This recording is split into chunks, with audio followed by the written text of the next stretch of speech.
Good morning, and thank you for joining us today for the first half 2025 earnings call of Cebu Landmasters Inc. Joining us in this call are our COO, Franco Soberano, and our CFO, Grant Cheng. We are also pleased to welcome members of the media and business writers, and also our investors who are joining us in this session. Our presentation will cover the results of our operations for the first half of the year, along with recent updates and key corporate milestones. For questions, please type them in the Q&A box found on your toolbar, and the management team will address these at the end of the presentation. Kindly note that this presentation and Q&A may contain forward-looking statements from our executives. These are subject to risks and uncertainties that may cause actual results to differ materially from management's estimates and forecasts. Also, please be reminded that this call is being recorded. I now turn you over to Franco. Hi, good morning, everyone. Thank you for attending our first half briefing. We send you our sunny and warm greetings from Cebu City. So far, the weather is cooperating here today. We're pleased to report our first half results, and we thank those in attendance for continuing to monitor us. So in one slide, we're happy to share our statistics. Thankfully, we still have the largest market share here in the Vismin area among developers. We are now present in 18 key areas, including Metro Manila. We are proud of our workforce that has grown into a large family of over 1,000 employees. We have worked hard to reach now over 127 projects, and we're happy to report the 5% growth in our revenue in this current market environment. And we still have over 29.8% of revenue CAGR from 2017 to the present. For our first half results, we are pleased to report that consolidated net income grew 13% from 2.21 billion to 2.49 billion, indicating improved profitability and sustained growth momentum. So we give a lot of credit to the team. This includes a lot of the project delivery, includes the whole accounting operation, customer service operation. We thank the team. Second, we are very happy to report that revenue increased to 11.87 billion from 11.31 billion in the first half of 2024. Registering a growth of 5%. And this third one is very special to me and the organization. We are 95% sold across all projects, as reservation and estate sales reach 14.3 billion, up 4%.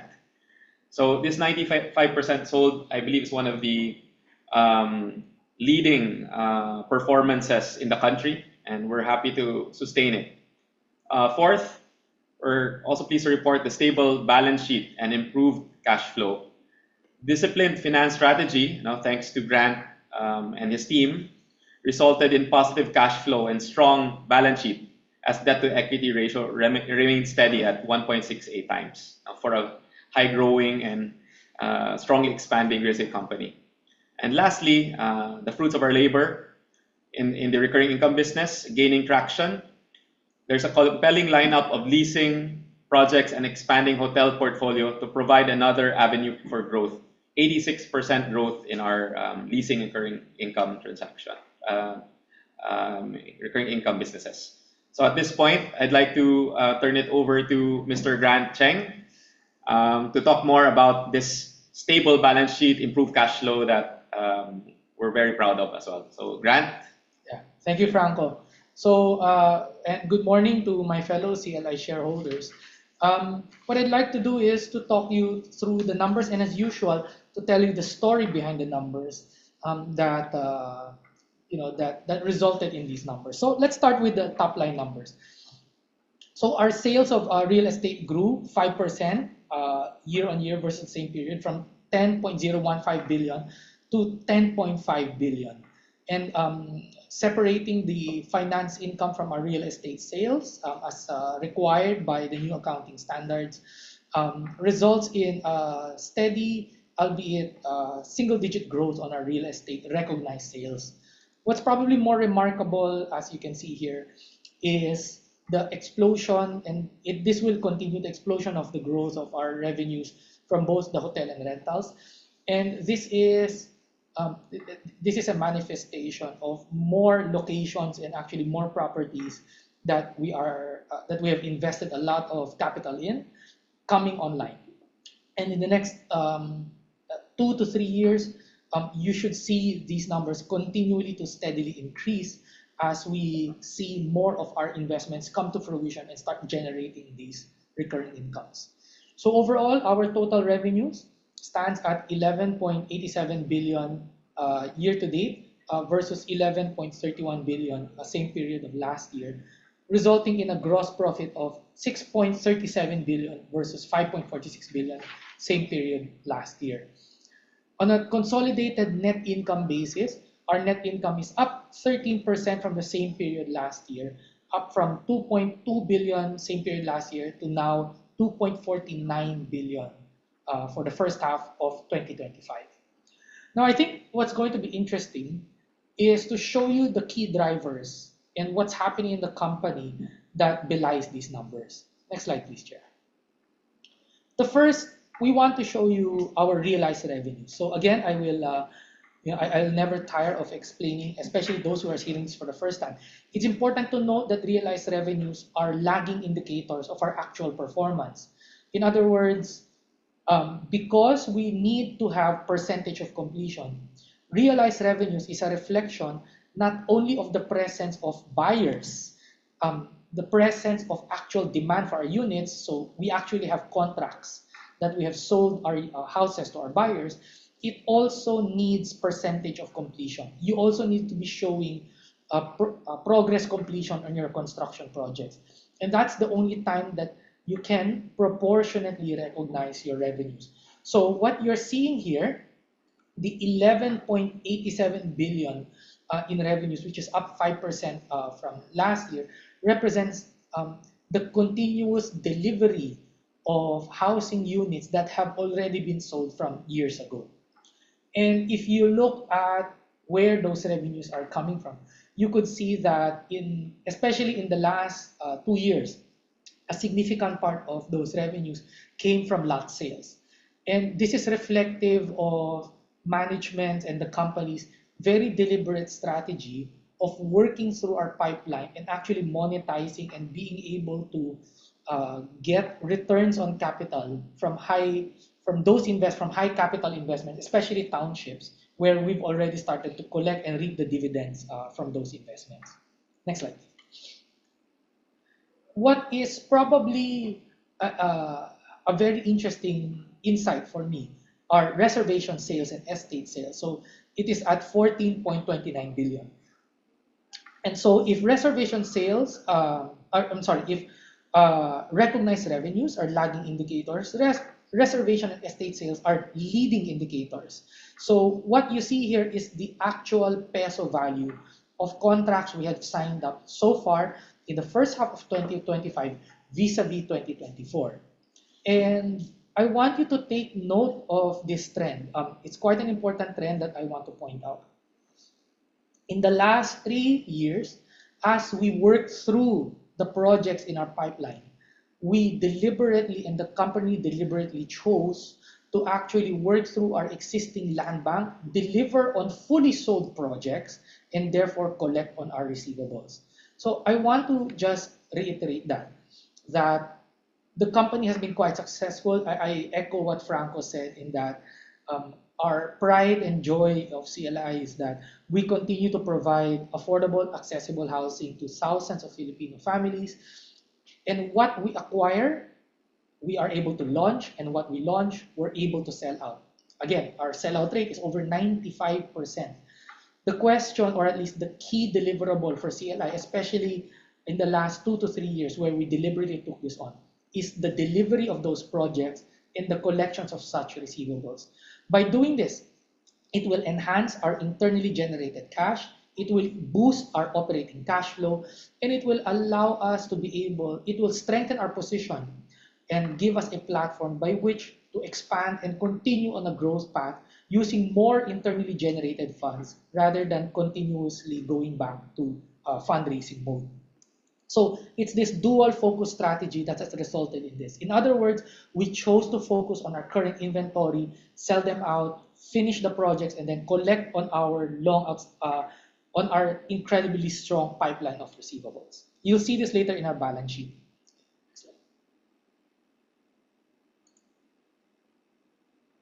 Okay. This is our balance sheet. So you could see that the our total assets have grown to 123 billion as of June 30, 2025. And I just want to highlight a few things. The key component of our balance sheet are our contract assets and account receivables. So these represent when you say contract assets, they represent the value of the selling contracts that we have with our buyers. So combined, that is already close to 59 billion pesos of our assets. Real estate inventories is the other component, and again, even the real estate inventories include sold units. Sold units that perhaps have not yet qualified for revenue recognition, and sold units that where the percentage of completion have not reached the threshold where we're recognizing them as revenues. So even this is a little bit of a lagging indicator. And the third component are investment properties. These are the hotels, the real estate, the commercial areas that we're building up, the malls, and the hospitality assets that we're opening in the next few years. We're very excited to share them to you later. Franco has some updates on some recent assets that have been opening, as well as assets that will open in the next 6 to 12 months. So we look forward to welcoming a lot of guests here in Cebu and in Vismin for that matter.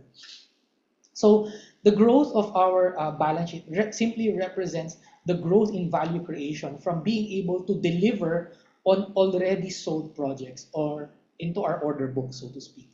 Okay, next slide. And I've been showing this slide since a few periods already because I think I cannot stress enough the importance of what this slide tells you about CLI's business and our strategies. So the first, again, the proper way to look at this and a few things that you can take away. Look at how much our receivable pipeline has grown in the last 5 years. Net of collections. What we're trying to say here is that even as we're able to deliver and collect on old projects, the pace at which we are launching and selling out our projects is faster. In other words, we're still a growth company. And from 2024 to 2025, the fact that we are able to sell more products, despite net of all the collections we have gotten, resulted in the growth of our receivables pipeline. So the key question, and this is something that I as the CFO actually religiously monitor, is what is the quality of the receivables? What is the reliability of my cash flow? How can I use this as an indicator of how aggressive we can still expand in our markets in Visayas and Mindanao as well as in Luzon? And the answer lies in this. First, if you look at the profile of our receivables, you see this very thin blue strip. For completed projects, we are very good at collections. Our buyers are primary buyers. They are buyers that are committed to taking delivery and paying us for the condo units and the house and lot that we are delivering to them. Hence, if you age our receivables, completed projects, contracts or sales contracts from completed projects are collected at an incredibly high clip. Look at how much receivables we should be getting in the next 12 to 18 months, those that are ongoing turnover or that are going to begin their turnover phase. So about 21 billion out of my 87 billion is due to be collected in the next, I would say, 12 to 18 months. This is a rolling number, right? But you can see that the vast majority of my contract sales are due to be harvested or to be collected. It will mature in the next 3 to 4 years because they are ongoing construction. And look at the quality of these receivables. My delinquency rate stands at 2.16%. Considering the fact that this is, when you say it's not even a straight the traditional receivable in the accounting sense, because we have not yet delivered the inventory. In other words, this is a contract where we are receiving down payments before delivering the inventory. It shows how high the quality of our buyers are in term and how non-speculative it is. In other words, these are primary buyers that we can expect them to take delivery and pay us the balance when the balance is due and collectible. And even though our cancellation rate stands at 4%, and again, we're one of the probably few developers who's not afraid to show this metric. Every other developer uh, follows this or monitors this, I'm sure, but we want to show this because we do believe this is industry leading. Despite the fact that there's a 4% cancellation rate, right? Life happens. People change their minds. They relocate. They might, when I say life happens, circumstances in their life change that maybe they don't want to take delivery of the house anymore. Our sales recovery is 97%, meaning any inventory that gets returned to us, by and large, we're able to sell them back. That's why the 95% sellout rate that Franco mentioned, that's net of all returns, that's net of all cancellations. That is why we're able to maintain such a high level of sellout rate and able to maintain such strong visibility of our cash flows in the next few years. It's because of the strength of our contracts to sell and receivables. Okay, next slide, please. So we do have that dual focus strategy where we are concentrating on not only the delivery of our units and our already sold out projects, but we are also heavily focused on how can the company continue its growth. What are the new frontiers and markets for the company? So in the first half of 2025, this tells you what our footing is right now. So if in the first half of 2024, the last couple of years, it was a time to be a bit more conservative and play defense. As with any endeavor, there's a time to play defense, there's a time to play offense. We're on the offense. We are acquiring land, we're launching new projects, we are ready to replenish our pipeline, launch more new projects, as Franco will elaborate later. We've got a very exciting second half of 2025 to the first half of 2026 of projects that we will launch and deliver to the market.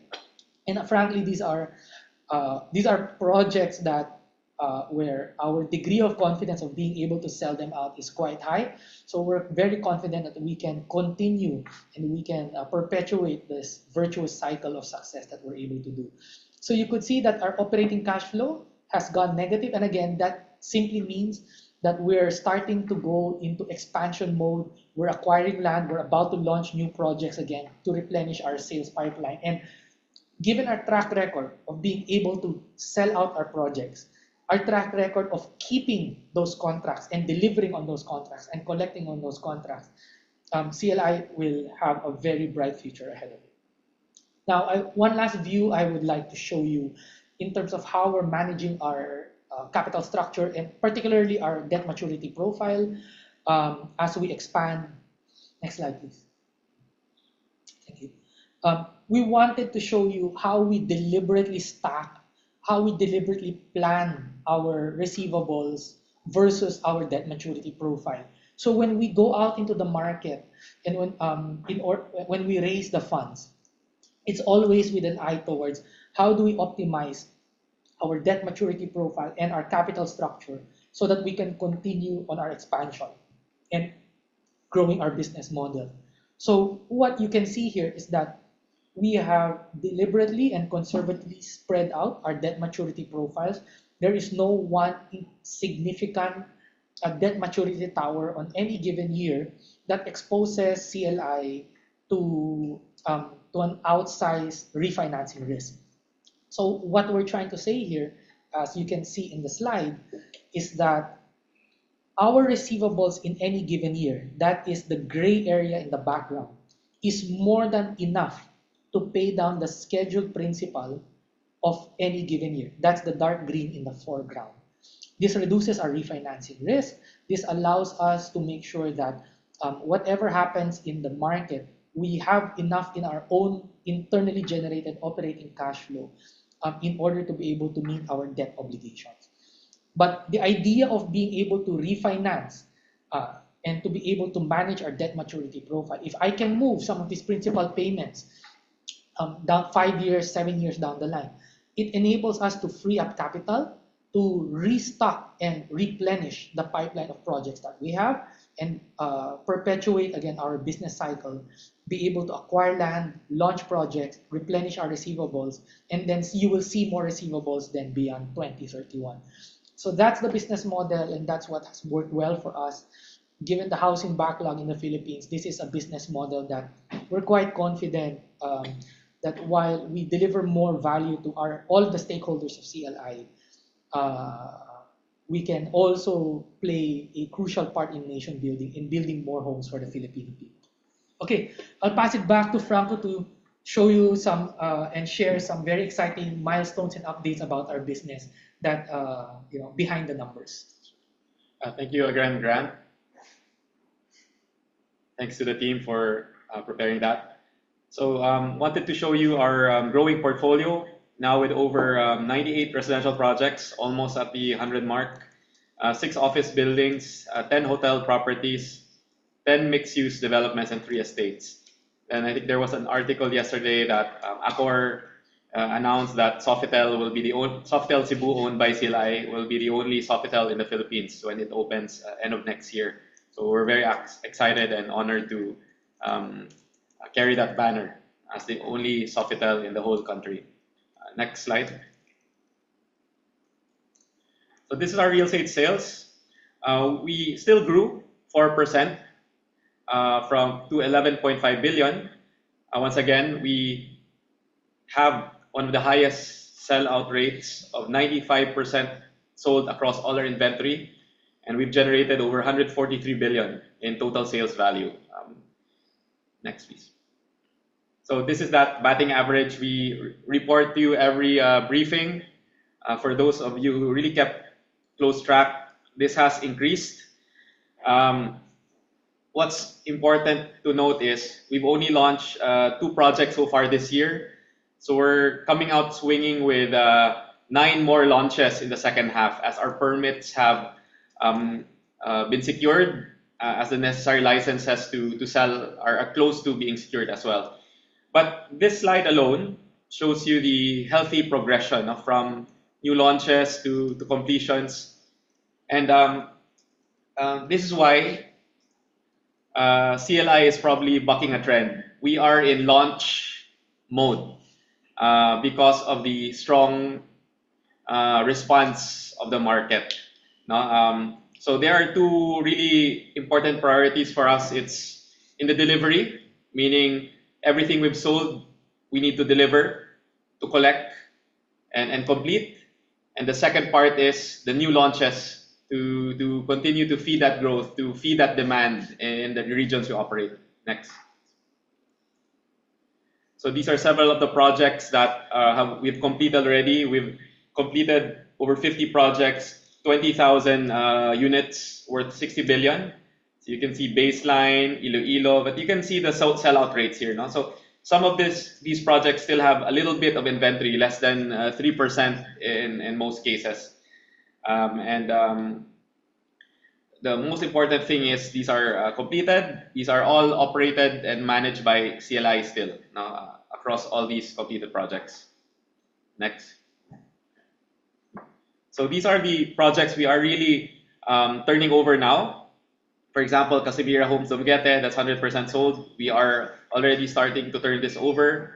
One Paragon in Davao, we've already turned over 1/4 of this. One Astra in AS Fortuna, which is our very big mixed-use complex, is also being turned over already.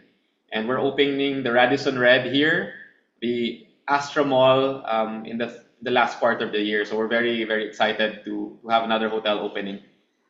So this is where a lot of the company resources are focused on delivery to further improve the operating cash flow of the company, and then This is then accompanied by the push for launches, no, to continue the strong balanced progress of the company.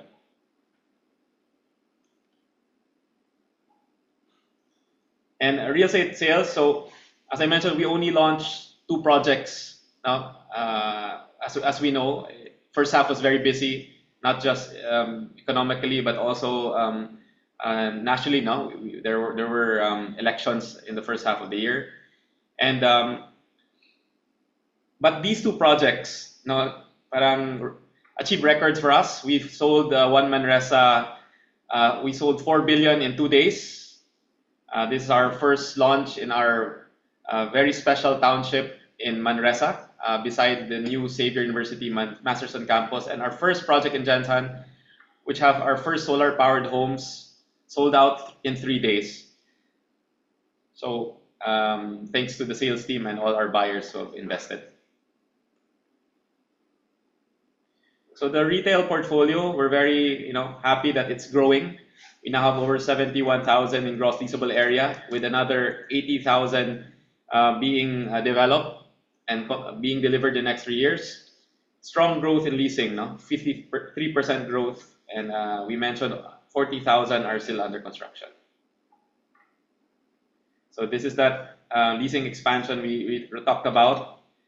I'd say for us, 70,000 is very meaningful, because we grew from a residential player to now becoming a, I would say, strong regional leasing and hospitality player. We're very happy to have the good luck of the 800th store of McDo in our township, DGT. Hotel rooms, we now have over 797 rooms operational and 922 more under construction. And thanks to the hospitality team, our hotel partners, and we've registered 132% in hospitality revenue growth. So, well, modesty aside, CLI is really becoming one of the largest regional hospitality players now out of the Vismin region. So this is that growth in the rooms. Since in 2024, we opened Citadines Bacolod, and also Life Hotel was opened. These are the 4 operating properties: Citadines Cebu with 180 rooms, The Pad, our short stay, long stay, affordable offering, Life Cebu, the co-living property of Ascot Group, and Citadines Bacolod, the now #1 rated hotel in Bacolod. So this comprised the over 800 rooms operational, and then we're opening Radisson Red in October, Citadines Paragon Davao in the second quarter of next year, then Mercure also in the middle of next year. So why hospitality? Vismin is still in need of quality internationally branded hotels. The good thing with CLI is we never stopped construction during the pandemic, so many of these are now completing, and we're ahead of several that are still constructing their hotel properties in the region. And of townships, we are very happy to be a township player also, with over 87 hectares of prime land in 3 master plan communities. I'll show you a little bit more. The next. So our DGT is now becoming really the most popular, most valuable business lifestyle hub in Davao, as we cater to the central and southern Davao, in Matina and downtown area. We've been very privileged to have a few investors who purchased large tracts of land in our DGT, with BDO and Insular Life being our key investors in the township. We've also have a lot of these land leases with Seattle's Best and DGT and McDonald's. Our retail pads are opening soon. Our park is one of the most visited attractions or parks in Davao. The East Village Towers 1 to 4 are sold out, and even 5 to 6 is actually sold out. So we're launching the West Village, which is located on these plots here. And we already announced our DGT Cultural Center, which will have LaSalle as one of the key locators, no? The LaSalle Professional Studies School in Davao. So please visit PGD. So the same brand of township development we're applying to the Masterson campus, to the Manresa town in Cagayan, and our micro township Pristina town here in Cebu that we recently launched. So you can see Metro Manila as our newest entrant there with our 3.5 hectare prime property in Pasig City. The land bank, even as we've launched, no, you've seen us, as Grant has mentioned, the AR is still increasing as even we've been collecting and completing projects now, and we've been maintained that land bank at over 100 hectares still. You can see here we're really a diversified player. With Cebu, it's almost one third, no? In Cebu, Visayas, and Mindanao here. And our projects are 72% wholly owned CLI and 28% with JV partners we're very privileged to work with, no? Who are from respectable businesses and with very great land holdings. So I will end with significant milestones. As I mentioned, we're very, very excited to come out swinging in the second half. As I speak today, our Mancom is actually discussing and strategizing these projects. So we have this is Manresa, which we already launched. We're doing walk-up condominiums in Butuan City. Our Palawan project, which is sold very well, will launch its last 2 towers. We're doing more housing in Bogo City. We'll also have in Consolacion additional towers in our very popular Costa Mira Mactan. We also have the Wave Towers, another project in Ormoc.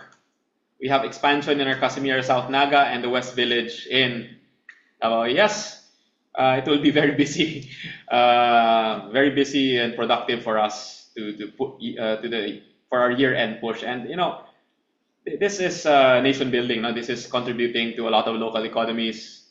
We were recently recognized by Land Bank for our contributions to growing the local economies.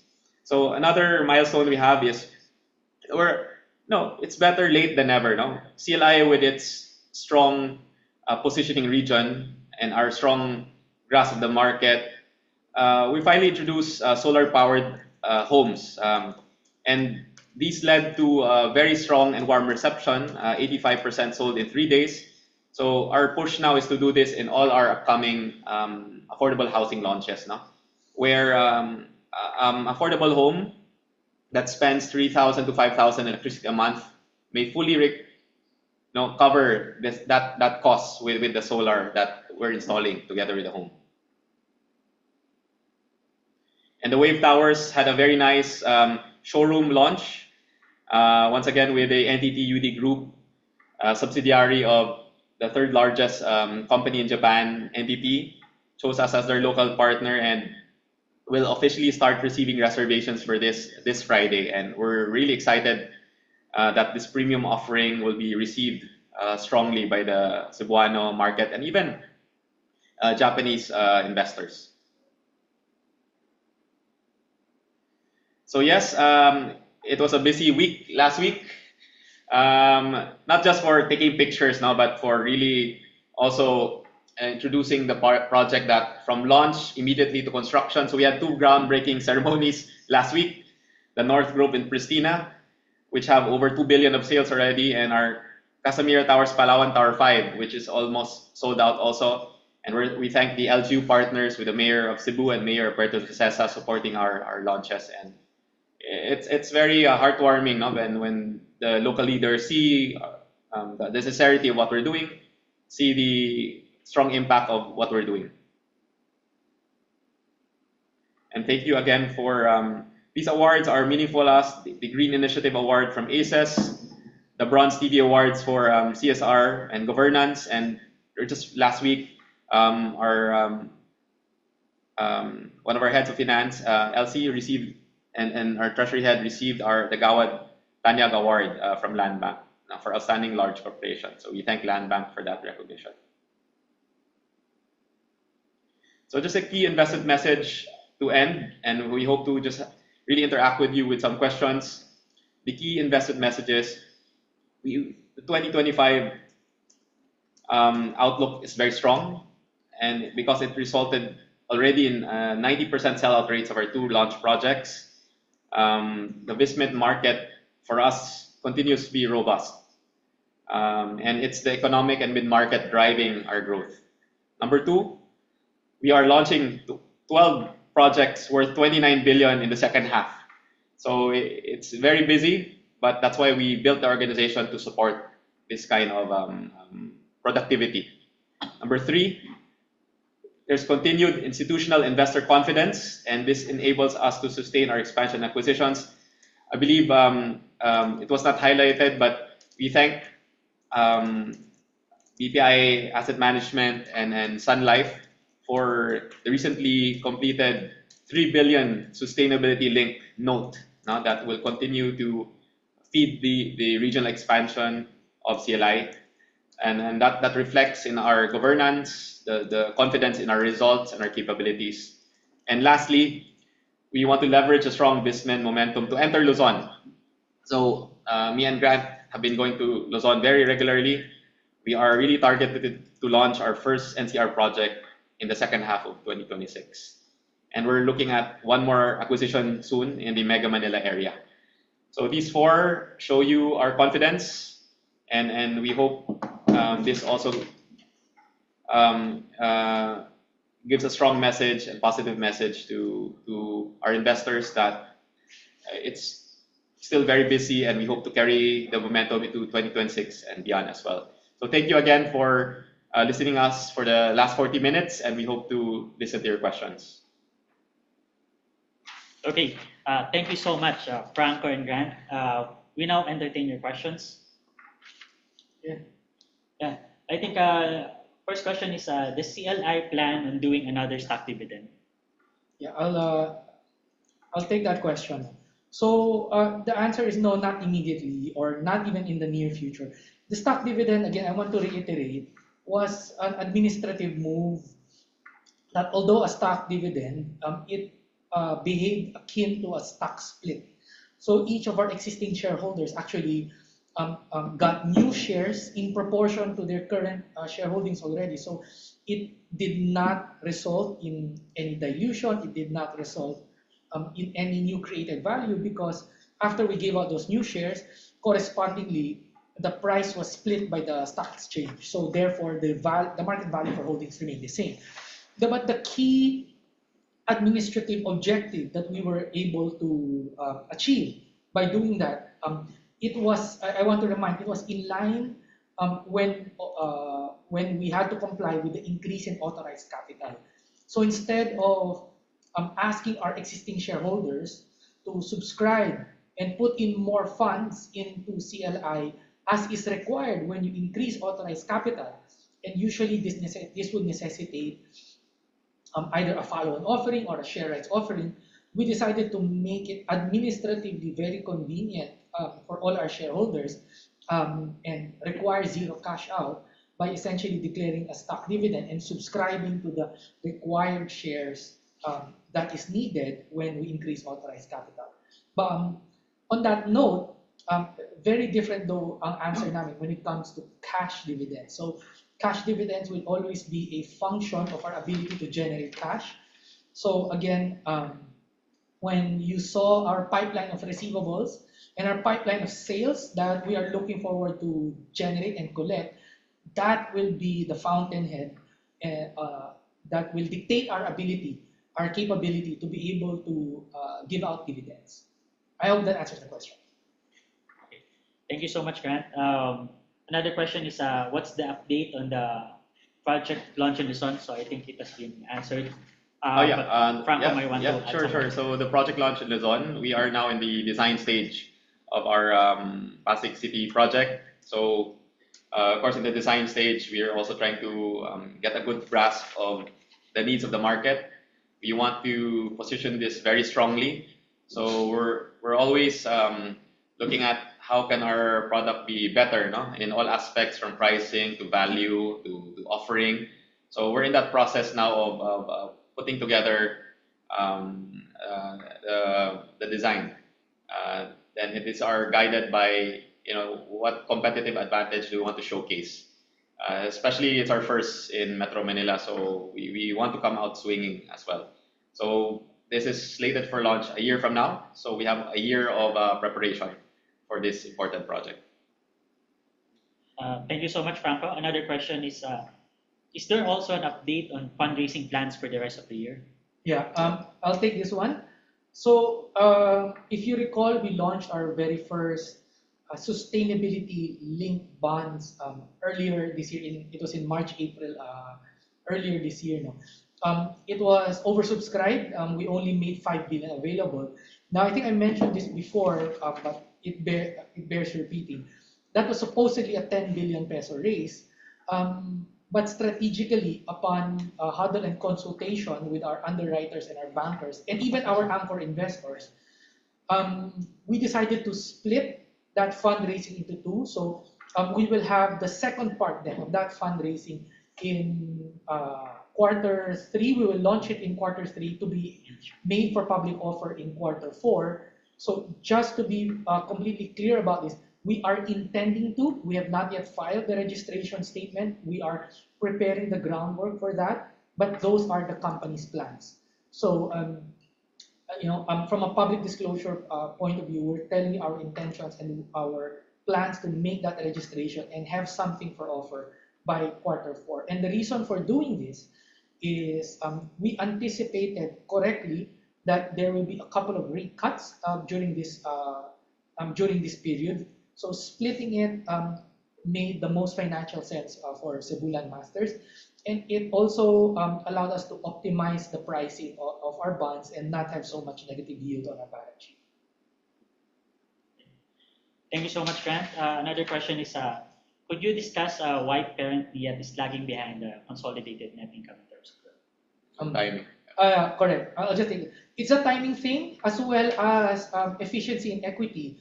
One way that CLI is able to grow this fast and is able to optimize our capital structure is that we have a lot of JV partners who put in their land into joint venture companies as a way as their equity contribution. So this is a very asset efficient or asset light capital efficient strategy wherein CLI's cash contribution to equalize that JV can come in during the development period. So in our hyper growth phase from a few years ago, it was just a fact that we also had a lot of projects under JV or under joint venture entities, and therefore a lot of the those joint ventures are enjoying profits already.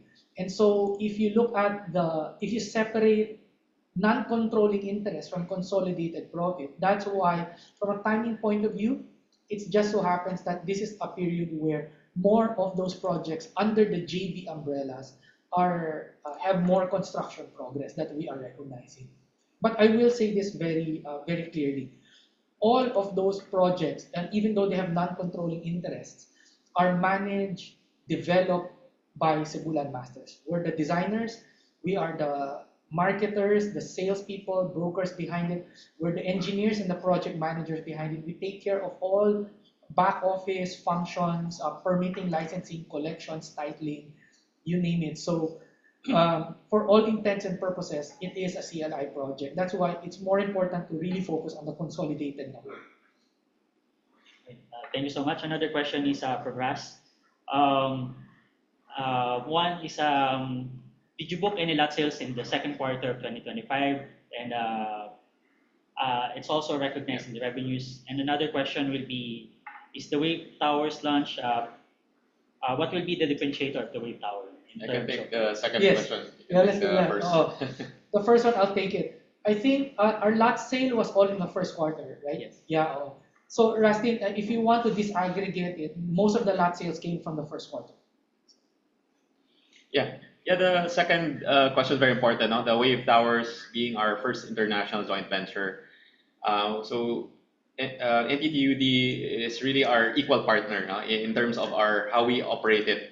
It's a 60-40 joint venture, but we treat them as our equal partner. So every step from acquisition to design through pricing, we are with them, and really are very impressed with their professionalism, having developments in New York, Australia, London. So our offering is with parang with their support and also capability. So the differentiating factor one is location. No? In Cebu, when you go to the premier segment, so I would consider premier segment as selling above 250,000 per square meter in condominium, 250 to 350. So right now in Cebu, there are really only three projects there. Imagine in a city this big, only three new projects there. No? There's the Rockwell, there's the Shangri-La, and there's the Wave Towers. Probably the most unique aspect of the Wave, we're the only one inside the business district, Cebu IT Park. So when you're Cebu IT Park, you're in a controlled environment when the sewage systems, the underground cabling systems, security are built in. And so of course, this is an estate by the Ayala Group, and we already have 4 developments in the Ayala estates in Cebu. So it's a very beautifully managed, and that's why the value holds so high. So I would say superiority-wise, we're already superior in the location. Second one, it's the design. So this is the Japanese-inspired, Japanese-themed building with design, engineering design, finishes. So it's the first of its kind in the Vismin region to do that. And we're only starting to sell at 300,000 per square meter. Now you get the land, you get the design, and you get the nice interior finish. So only 700 units first in this first tower with NTTUD. So that's it. I can talk more, but basically that's the advantage of the Wave, and we're already expecting a lot of reservations this Friday. Thank you so much, Franco. Another question is to Mr. Cheng. How do you define success, and what metrics and indicators are you using to measure it in terms of the market activities? Yeah, I see the question, Mr. Fajardo. I wish, there are a few ways to answer this question. Recently, just to share an anecdote, Franco and I spent almost the whole day with our new independent directors, Dr. Stan Paduhinog and Eugene Acevedo. So 2 very big names and heavyweights in the financial and academic field. And we explained to them our business model and how we create value. So the virtuous, of course, we don't have that time, we don't have all day, but I'll try to give you the headlines. When I say virtual cycle of success, when you say the cyclicality of real estate, especially though for Cebu Land Masters, where we are in a pre-selling business model, we use pre-selling. So it means that at the start of the cycle, you have to acquire land, you have to build the building, and you have to spend a lot of capital in order to finish the building. And you can be assured that that is a profitable venture if you do pre-selling. So again, to emphasize, even though we're fully sold with most of our projects, that doesn't mean we have collected on those sales. The collection usually only happens, and the bulk of the collection only happens upon delivery of the house and lot or the condo building that we're building. And so the cycle is such that for the first part of the cycle, you need to have a very strong, very deliberate capital raising activity. And that's the second part of your question. How do recent capital market activities contribute to it? So fully sold na kami sa mga projects namin, but we need capital in order to finish the projects that are already fully sold. And we can therefore then collect on the sales from those projects, by the way, fully sold projects, to be able to pay back and return the capital to both our debt and equity investors. And of course, our sales is always more than our capital raise, given the margins that we're maintaining. Second part of your question, what metrics or indicators are we using to measure the success of our new projects and expansion efforts? Exactly what you saw here today. Metric number 1, how much or what is the sell-out rate of our projects? Metric number 2, so if it's sold out, what is the quality and what is the reliability of our receivables. Therefore, how strong and how reliable, how predictable will our future cash flow be to be able to pay down our obligations. The third, I would say, is percentage of completion. So we want to see how fast and if we're on schedule on our delivery, and along with that is if we're also on budget. So these are, I would say, the four biggest metrics that we use to measure the success of our new and ongoing projects. Yeah. Then I'll answer Ruel's very good question. No? How do you square the prevailing concern about the residential market with that of CLI's own experience in the past 6 months of the year? So thank you for this. No? It allows me to make a very important point. So CLI's business is in the Visayas, Mindanao area. This is the region we've been operating in for the last 20 years. And you saw that we're 95% sold across our 40 plus thousand inventory. So basically the message is the residential market in Vismin does not mirror the residential market in Luzon. So that's the clear reflection in it. Because you go to a place like Gensan, no, where we recently launched. We were the only launch, probably, or the only one of two launches in the first half of last year. And Gensan is such a thriving economy, no? The tuna, the agri, the food basket. So and you have a population that's moving into the middle class. You have a very young working population ready to spend. Then you have the OFW market that comprises almost 50% of all developers' sales. That's sending.